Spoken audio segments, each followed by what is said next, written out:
Gym आया है? अगर तुम्हारे लिए यहाँ कोई काम निकला तो मैं बता दूंगी, ठीक है? ठीक है। सॉरी। हाँ बोलो।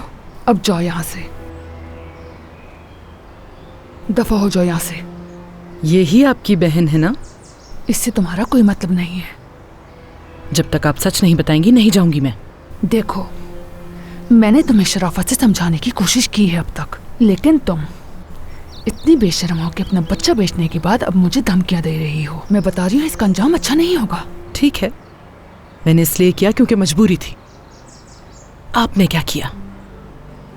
समझ गई, ऐसे बात नहीं मानोगी तुम। इस पे अपना नंबर लिखो, जल्दी लिखो और यहाँ से दफा हो जाओ। जब मुझे वक्त मिलेगा मैं तुम्हें खुद फोन कर लूंगी। लिख लिया ना? अब निकलो यहाँ से, चलो।